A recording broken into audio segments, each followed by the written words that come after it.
이 시간 각자의 삶의 자리에서 그리고 예배의 자리에서 임마누엘 하나님을 예배하는 사랑하는 형제 자매들을 그리스도 이름으로 문안하고 축복합니다.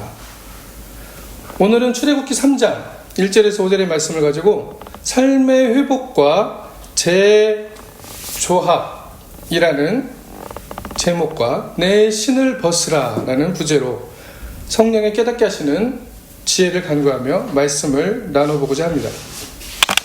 우리가 인생의 길을 살아가다 보면 가장 많이 깨닫는 것이 바로 삶이 내 마음대로 되는 것이 아니다 라는 것입니다. 우리가 계획을 하고 준비하고 꿈을 꾸고 그렇게 살아가지만 우리의 삶은 우리의 마음먹은 대로만 흘러가는 경우는 없다라고 이야기할 수가 있습니다. 물론 많은 경우가 우리가 이루고자 하는 꿈들이 실현되는 경우를 당연히 볼 수가 있습니다. 그렇지만 이것이 100% 그렇게 된다라는 보장이 없다는 것을 이야기하고 있는 것이죠.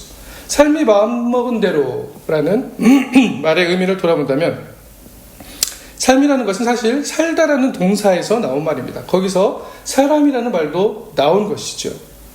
어떤 분은 사람을 이야기할 때 삶을 살아가는 존재다라고 이야기하기도 합니다. 이 이야기는 내가 알고 깨달은 것, 이것을 그대로 실천하며 살아가는 것이 사람이다라고 말하는 의미일 것입니다. 이처럼 사람다움을 추구하며 어떻게 사는 것이 진정으로 사람답게 사는 것인가 라는 의미를 발견하며 사는 것이 사람이라고 할 수 있다는 것이죠. 삶과 마음먹은 대로의 관계를 이야기하다가 사람의 이야기로 잠깐 들어갔는데 다시 그 삶과 마음먹은 대로의 관계를 보면 삶은 그렇게 살아가는 것처럼 보입니다. 내가 살아가는 것처럼 보입니다. 그런데 마음먹은 대로라는 의미가 주는 것처럼 사실은 내가 살아간다 라는 말로 우리는 그렇게 이해하고 있다는 것을 볼 수 있습니다. 내가 마음먹은 대로, 내가 마땅히 살아야 하는 것을 내가 아는 대로 살아가는 것, 이렇게 살아야 사람답고 이렇게 살아야 행복하고, 이런 것들이 우리 안에 나도 모르게 많이 어떤 중요한 사실처럼 자리 잡고 있다는 것이죠. 깔려 있다는 것입니다. 기본적으로 그거는 건드릴 수 없는 진리와 같이 깔려 있다는 것이죠. 그런데 마음먹은 대로 삶이 안 되는 경우에 사실은 문제가 생기는 것입니다. 마음먹은 대로 됐을 경우에는 문제가 전혀 생기지 않아요.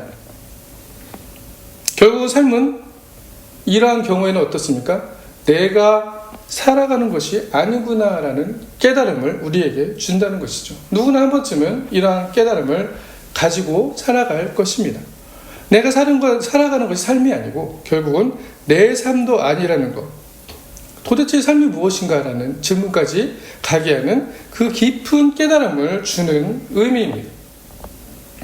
아니, 내가 내 몸 가지고 살아가는데 내 삶이 아니면 도대체 내 삶은 누구 것입니까? 라고 의문을 가지게 되는 분들이 꽤 계실 것입니다.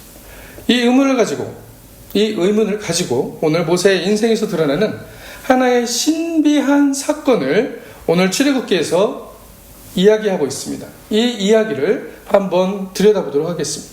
모세의 삶의 이야기를 살펴보면서 우리는 우리의 삶의 이야기를 발견할 수 있을 것입니다.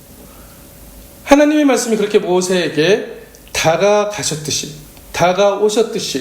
오늘 우리에게도 동일하게 다가오실 것입니다. 이 은혜를 사모하며 모세가 서 있는 하나님의 산 호렙으로 우리 같이 가보도록 하겠습니다. 모세는 지금 하나님의 하나의 이상한 광경을 목격하고 있습니다.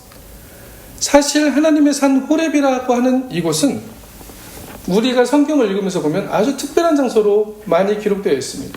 하나님의 산 호렙은 모세가 떨기나무 가지가 불에 타는 광경을 목격한 곳이고, 나중에 이스라엘이 출애굽했을 때 신의 산이라고 하는 동일한 곳입니다. 이곳에서 하나님과 언약을 맺은 곳이죠.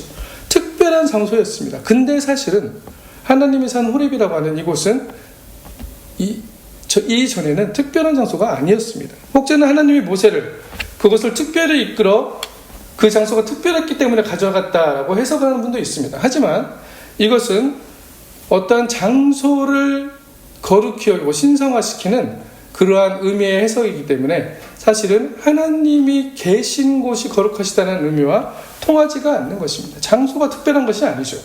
그리고 이 호렙은 이전에는 그냥 일반적인 광야였습니다. 그러나 하나님의 산 호렙은 바로 모세가 매일 이렇게 이드로의 양을 치면서 서쪽으로 이동했다가 다시 돌아오고 양들 우는 소리 듣고 먼지 풀풀 날리는 그곳을 40년 동안이나 왔다 갔다 했다는 거예요. 40년 동안이나. 거기에서는 무슨 어떠한 그 모세가 발견할 수 있는 어떤 아무것도 일어나지 않았습니다. 출애굽기 3장 1절을 한번 보시면 같이 한번 읽어보실까요? 1절에서 2절 시작. 모세가 그의 장인 미디안 제상 이드로의 양떼를 치더니 그 떼를 광야 서쪽으로 인도하여 하나님의 산 호렙에 이르매 여호와의 사자가 떨기나무 가운데로부터 나오는 불꽃 안에서 그에게 나타나시니라. 그가 보니 떨기나무에 불이 붙었으나 그 떨기나무가 사라지지 아니하는지라. 아멘. 이 신기한 광경은 떨기나무에 불이 타고 있는데 떨기나무가 사라지지 않는 초자연적인 현상입니다. 우리가 지나가다 봤어도 분명 저거 뭐야? 이상한데? 라고 주목하며 다가갈 수밖에 없는 거였죠. 그 신비한 알 수 없는 현상이 모세가 매일 먼지 풀풀 흘리면서 양떼에 따라다니던 그곳에서 일어나고 있었습니다. 그 현상은 왜 일어나고 있었을까요? 여호와의 사자가 떨기나무 불꽃 가운데 나타나셨기 때문입니다. 그러나 모세가 보았던 것은 여호와의 사자가 떨기나무 가운데 있었던 것을 보았던 게 아니고 실은 떨기나무가 타는데 사라지지 않는 것에 주목하고 있는 것을 볼 수가 있습니다. 3절에 보시면 나와 있죠. 이에 모세가 이르되 내가 돌이켜 가서 이 큰 광경을 보리라. 떨기나무가 어찌하여 타지 아니하는고 하니 그때 라고 3절에 말씀하고 있습니다. 모세는 이 신비한 현상에 이끌려 하나님의 사자가 현현하는 그 땅으로 들어가게 됩니다. 그런데 그 땅은 아까 말씀드린 대로 맨날 지나다니던 땅이었어요. 이것을 동시에 우리가 묵상하면서 이 장면을 생각해 보며 가야 됩니다. 모세는 어떠한 사람이었습니까? 모세의 이름이 애국 말로는 아들이라는 뜻이었습니다. 바로 공주의 아들이었죠. 아들이라는 말로 모세의 이름을 지었는데 히브리어 발음으로는 비슷한 발음으로는 건져내다라는 뜻을 가지고 있습니다. 물에서 건져냈다는 의미의 건져내다, 구원하여야 되다, 건져내다 같은 의미겠죠. 그래서였을까요? 바로의 딸 공주의 아들로 당시 이집트에서 최고의 교육을 받으며 자란 모세는 분명 자신이 이스라엘의 형제들을 구할 뜻을 하나님이 가지시고 달력이 보내셨다라고 생각했을 것입니다. 그리고 그것은 궁극적으로 맞는 이야기였죠. 그래서 애굽 사람이 히브리 사람을 괴롭히자 그를 쳐 죽이기도 하고 다음날 그가 두 히브리 사람의 다툼을 중재하다가 오히려 누가 너를 우리를 다스리는 자와 재판관으로 삼았느냐라는 소리까지 듣게 됩니다. 출애굽기 2장 13절에 그 말씀이 나와 있습니다. 우리가 같이 한번 찾아서 읽어보도록 하겠습니다. 이튿날 다시 나가니 두 히브리 사람이 서로 싸우는지라 그 잘못한 사람에게 이르되 내가 어찌하여 동포를 치느냐 하매 그가 이르되 누가 너를 우리를 다스리는 자와 재판관으로 삼았느냐 내가 애굽 사람을 죽인 것처럼 나도 죽이려느냐 모세가 두려워 이르되 일이 탈로 되었도다. 모세가 이 일을 듣고 바로가 이 일을 듣고 모세를 죽이고자 하여 찾는지라 모세가 바로의 낯을 피하여 미디안 땅에 머물며 하루는 우물 곁에 앉았더라. 아멘. 결국 모세가 생각하고 마음먹었던 삶은 이렇게 지금 어디에 있습니까? 미디안 땅에 우물 곁에 앉아있는 모세의 모습으로 드러나고 있습니다. 분명 하나님께서 나를 건져내셔서 바로의 공주의 아들이 되게 하고 분명히 이스라엘이 나에게 도움을 받을 수 있는 그러한 힘과 능력을 주신 것 같은데 나의 시도와 나의 중재가 그 사람들에게 오히려 반발의 기회로 다가왔던 것이죠. 그리고 나의 모든 행위가 이제는 도망자의 신세가 되어버렸다는 것이죠. 여기서 우리가 발견할 수 있는 것은 무엇이겠습니까? 우리의 삶도 비슷한 겁니다. 첫째 앞에서 말씀드린 대로 모세는 무슨 생각을 하고 있었을까요? 사는 게 다 내 마음대로 안 되는구나. 분명히 그 생각을 하고 있었을 거예요. 성경에서 이야기하는 삶이 그렇다는 것을 성경은 이야기하고 있습니다. 모든 것이 내 마음대로 되는 것이 형통하는 것이라고 생각하는 이러한 성서에 대한 잘못된 해석을, 우리의 생각들을 고쳐주는, 바로잡아주는 이야기가, 이렇게 성서의 삶에 대한 이야기들을 보면 우리는 알 수 있습니다. 성서를 구절로 읽으면서 더불어 좀 더 나에게 다가오는 말씀으로 발견하기도 하지만, 성서를 삶의 이야기로 읽는 것은 더욱더 중요한 것입니다. 그렇게 해야만이 성서를 보는 관점이 넓어지고 그 이야기가 나의 이야기로 다가옵니다. 인생의 이야기를 본다는 것이죠. 한 구절을 꺼내서 나에게 위로가 되고 나에게 도움이 되고 나에게 힘이 되는 말씀으로 다가오는 그 말씀을 발견할 수도 있지만, 우리에게 더 중요한 것은 하나의 구절이 주는 힘과 위로보다 성서의 이야기에서 주는 삶을, 우리 인생의 삶을 통찰하고 그 삶이 나의 이야기가 되게 하는데 능력이 있다는 것입니다. 근데 오늘 성서에서는 무엇을 얘기합니까? 내 삶이 내 마음대로 되는 게 아니다 라는 것을 이야기하고 있는 것을 읽어낼 수 있다는 것이죠.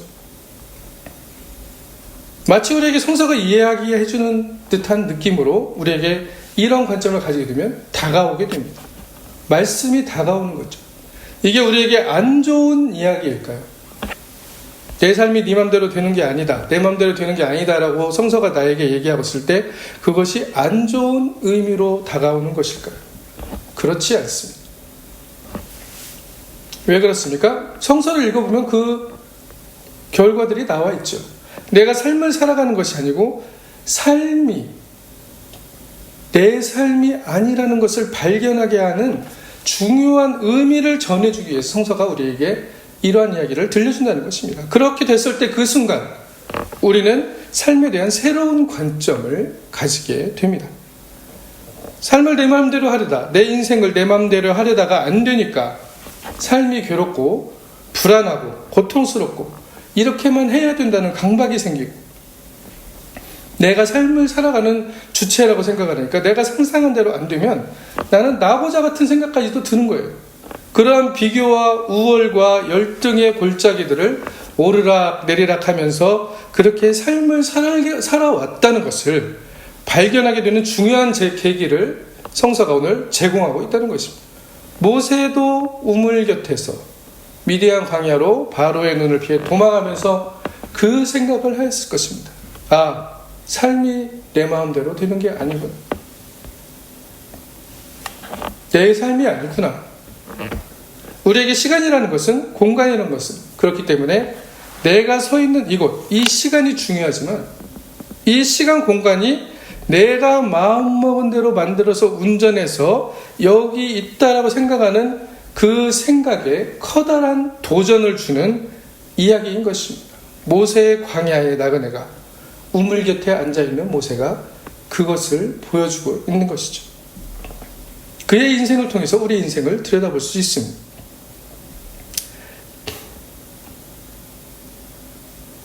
(40년) 왕궁의 교육도 아무 의미가 없어 보였습니다.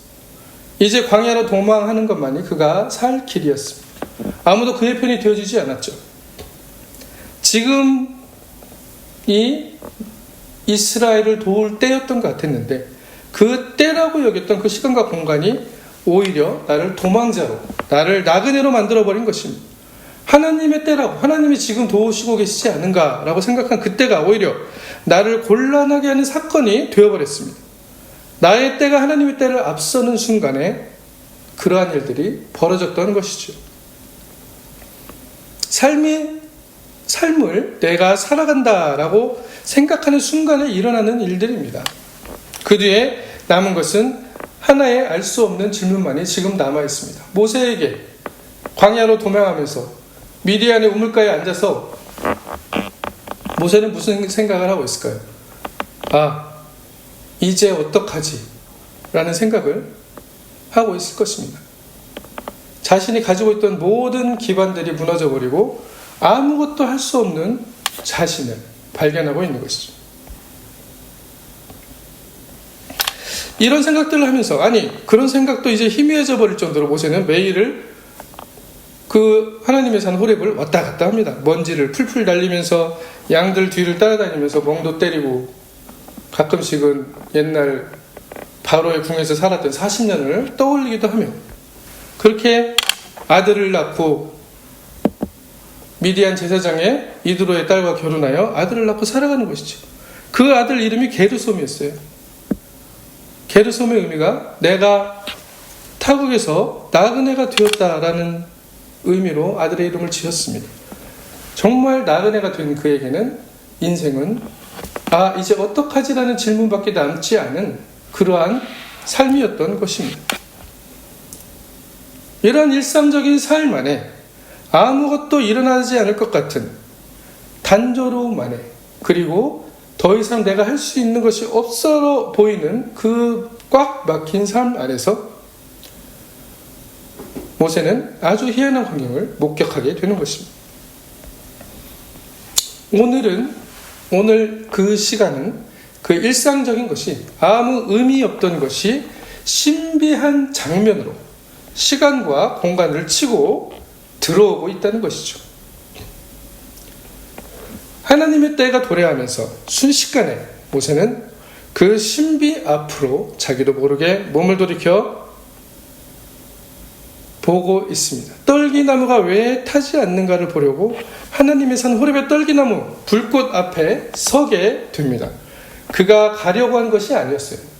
가려고 했으면 맨날 갔겠죠. 맨날 먼지 풀풀 날리면서 지나다녔던 것이니까. 그러나 그는 알 수 없는, 이해할 수 없는 신비에, 하나님의 비밀에, 신의 비밀에 이끌려서 간 것입니다. 이해할 수 없는 것을 보고 저거 왜 저러지? 라는 것을 들여다보려고 그곳으로 이끌려 갔다는 것이죠. 그가 가고 싶어서 한 것이 아니에요. 삶은 그렇게 내가 가는 것이 아니라 이끌려 가고 있었던 것입니다. 이 이끌림에 대한 발견, 그리고 하나님의 신비의 다가옴의 발견은 우리의 삶을 변화시킬 놀라운 때가 되는 것입니다. 이것이 바로 하나님의 때, 하나님의 때에 우리의 삶으로 다가오시는 하나님 앞으로의 이끌림이라는 것이죠. 삶은 내가 살아가는 게 아니었구나. 삶이 내 마음대로 되는 것이 아니다라는 거에서 이제 어떡하지? 라는 과정을 거쳐 일상 안에서 모세는 무엇을 발견합니까? 삶이 나를 이끌고 있구나라는 것을 발견하게 된다는 것이죠.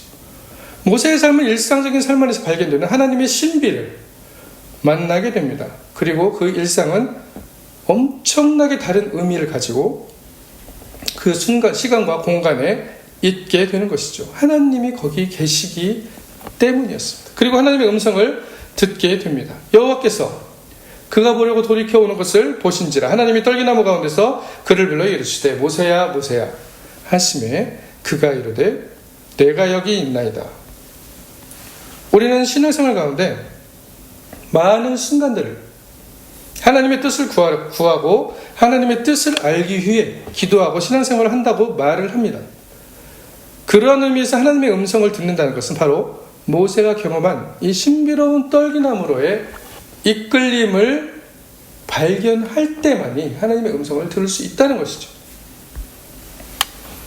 이 신기한 떨기나무로의 경험, 이 신비로운 이끌림은 어느 순간에 발견되어집니까? 바로 아주 모순되고 아주 역설적인 상태에서 발견된다는 것이죠. 이게 내가 살아가는 게 내 삶이야에서 삶이 내 맘대로 되지 않는구나를 발견하고 살아가는 순간, 어쩌면 많은 사람이 경험하고 싶지 않고 만나고 싶지 않은 시간을 통해서 모세와 같이 매일 다니던 일상의 길 위에서 하나님의 때, 하나님의 방식으로 하나님이 주도하셔서 우리에게 그분의 신비와 신비의 불꽃 앞으로 우리를 이끌어 가신다는 것이죠. 그것을 보여주신다는 것입니다. 그 모습을 보고 이끌림을 받지 않을 사람은 아무도 없다는 것이죠. 우리가 하나님의 신비의 음성을 들을 수 있는 중요한 통로가 바로 여기에 있습니다. 아, 삶이 내 마음대로 되지 않는구나.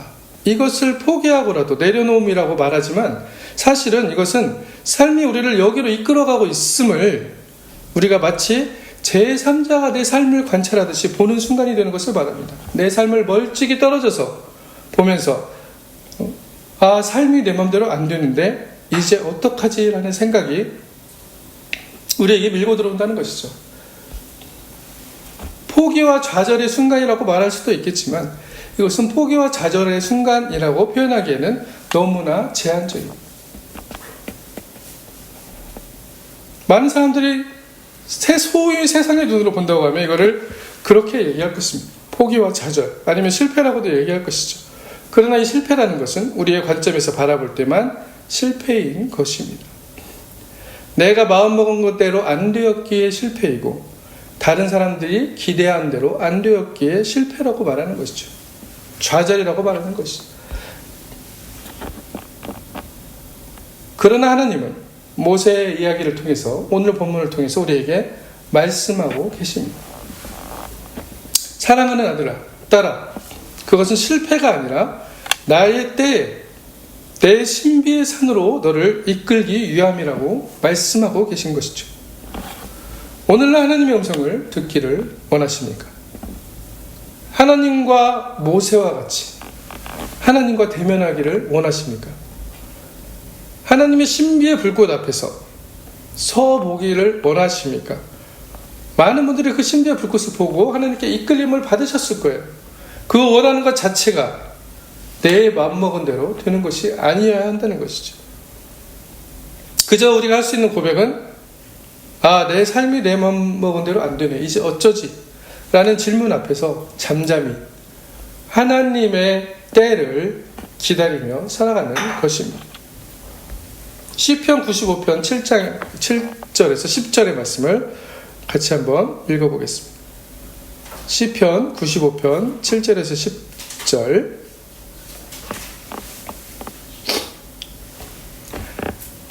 그는 우리의 하나님이시오. 우리는 그가 기르시는 백성이며 그의 손이 돌보시는 양이기 때문이라.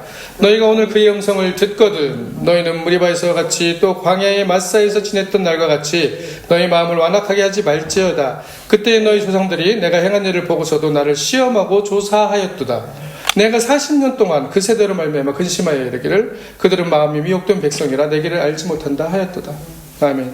하나님의 기르시는 양이고 백성이고 하나님의 손이 돌보시는 양이 바로 우리들이라고 하시는데 우리에게 그 음성이 이미 오래전부터 다가오고 있었다는 것을 말씀하고 있는 것입니다. 그런데 우리가 내 삶이 내가 살아간다고 생각하기 때문에 그것을 볼 수 있는 어쩌면 눈들이 없었다는 것을 이야기하는 의미이기도 하지요. 하나님의 때 바로 모세와 같이 하나님의 신비한 떨기나무가 하나님의 음성이 우리에게로 다가오는 것입니다. 이렇게 음성을 들으면 다 순종하고 내가 여기 있나이다 할 것 같은데 어떻습니까? 음성을 들어도 그렇지 않은 경우도 있다는 것이죠. 왜 그럴까? 마음이 완악하여라고 하나님은 말씀하십니다. 완악이라는 말은 완강하고 악하다는 것이죠. 결국 무엇을 말합니까? 완강하게 나의 뜻을 고집한다. 내가 살아가는 게 내 삶이지, 내가 주체지, 내가 주인이지 라고 말하는 것과 다르지 않다는 것입니다.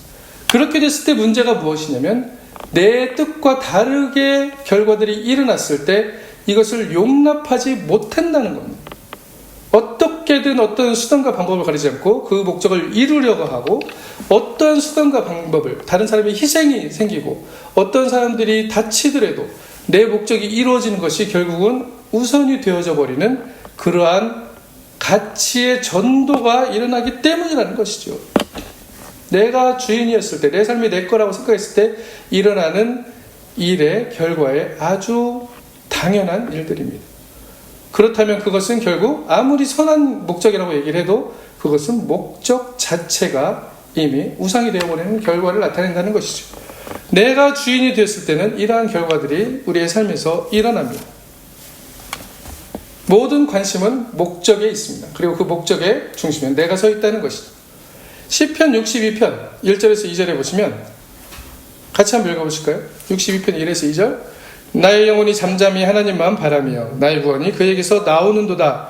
오직 그만이 나의 반석이요 나의 구원이시요 나의 요새이시니 내가 크게 흔들리지 아니하리로다. 아멘. 우리가 삶에서 흔들리고 불안하는 이유가 사실은 여기 있습니다. 내가 마음먹은 대로 살려고 하기 때문이죠.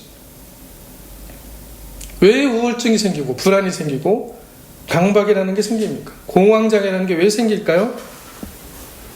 바로 걱정 때문이죠. 무엇인가가 안 되었기 때문이죠. 그것은 사실 깊이 들어가 보면 내가 하고 싶은 대로 안 되었기 때문입니다. 삶이 내 마음대로 돼야 되는데 삶이 내 마음대로 되지 않았기 때문이라는 것이죠. 근데 거기에 묶여 있는 것입니다. 그 결과에 묶여 있는 거예요. 그렇기 때문에 우울해지고 불안해지고 미래의 삶이 내 마음대로 안 될까봐 불안해지고 미래의 삶을 내 마음대로 만들기 위해서 강박을 가지고 이제는 다른 이웃들은 눈에 보이지 않고 내 목적만이 눈에 보이는 그러한 삶을 살아가게 되는 것입니다.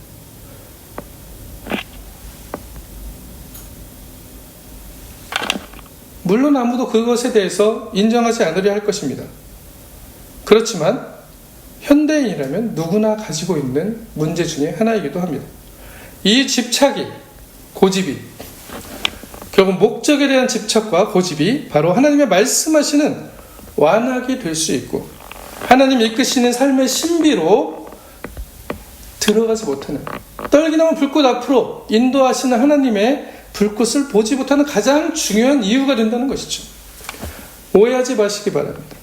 그렇다면 우리는 아무것도 하지 않고 손 놓고 있어야 됩니까?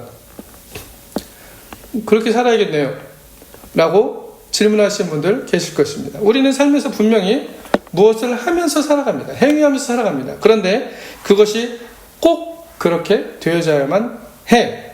아니면 그것이 안 되면 어쩌지? 아니면 그것이 되지 않았을 때 나는 어떻게 하지? 라는 생각들과 그것의 결과와 상관없이 그 삶을 열심히 살아가는 것은 전혀 다른 의미입니다.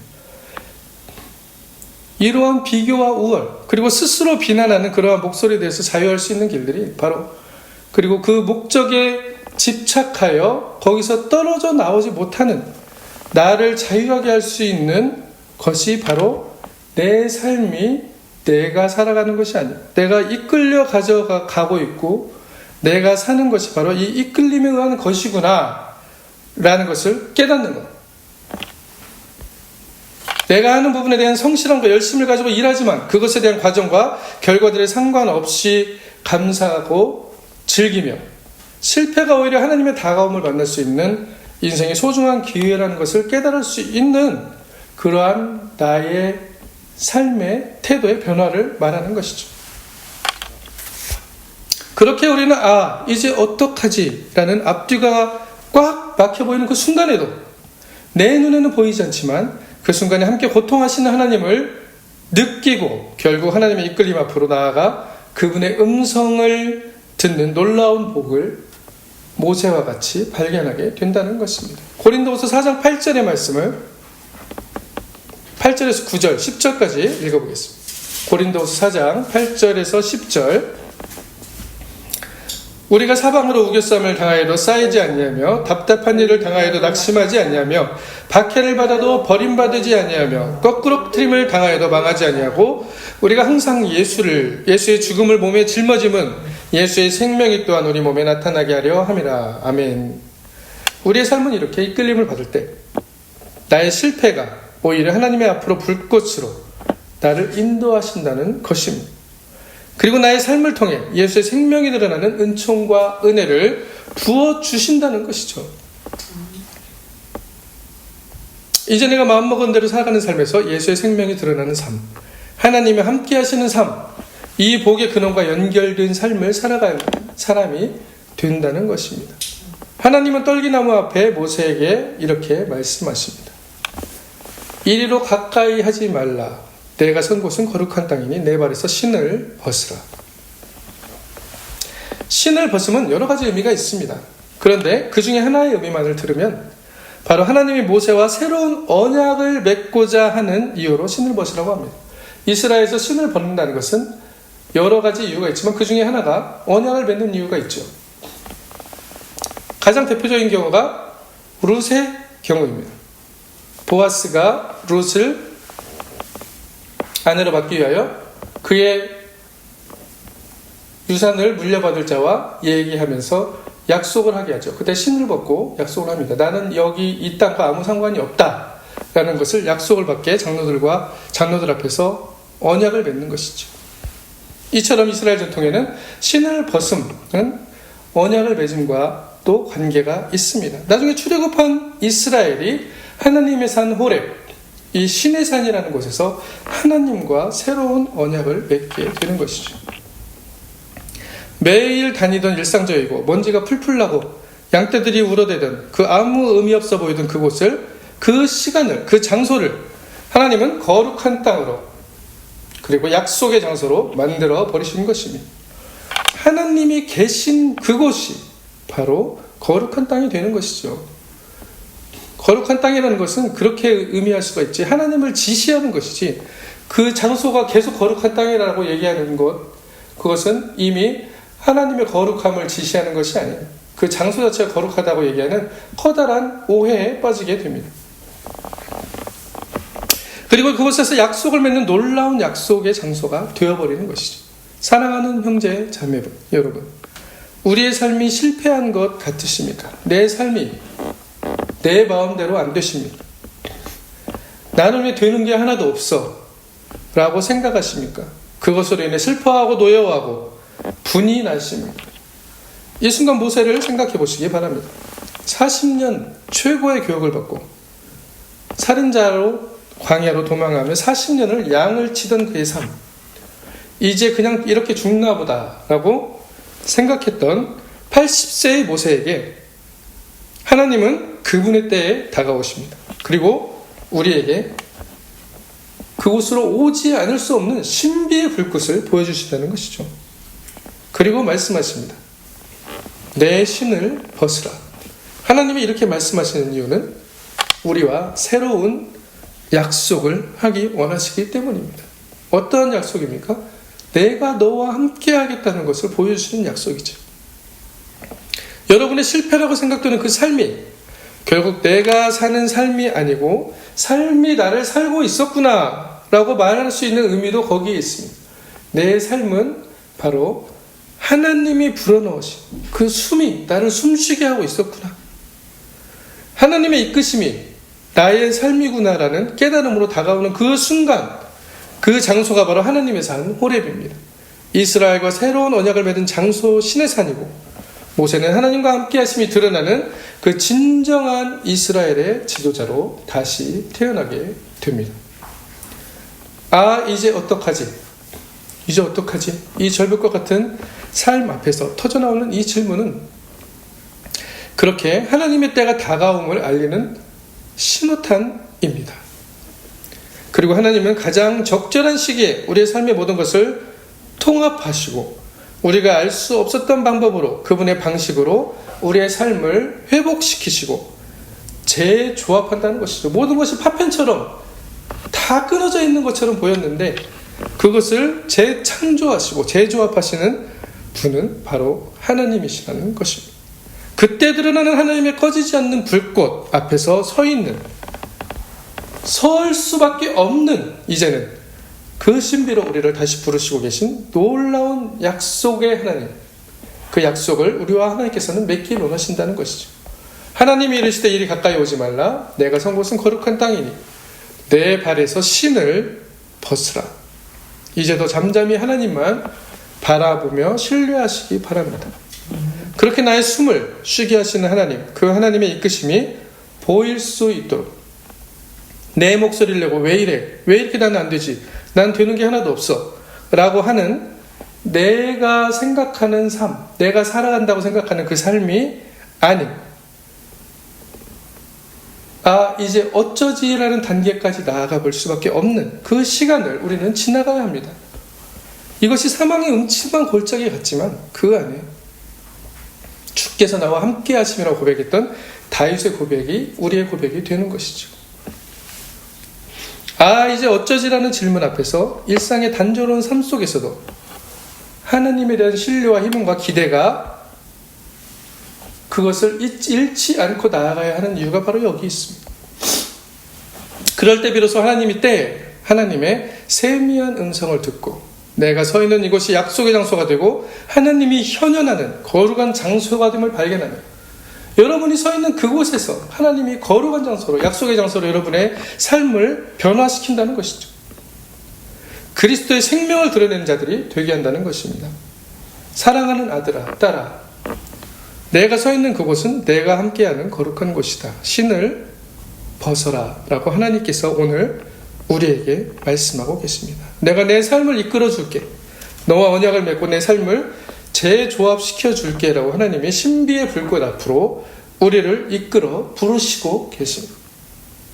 이런 임마누엘의 하나님의 함께 하시는 하나님의 새 언약으로 삶을 회복시키시고 모든 것이 뿔뿔이 파편같이 흩어져 있던 나의 삶의 조각들이 과거와 현재와 미래가 하나님 안에서 재종합되고 재창조되는 그러한 놀라운 이끄심의 복을 받아들이는 저와 여러분이 되시기를 예수 그리스도의 이름으로 간절히 축원합니다. 아멘.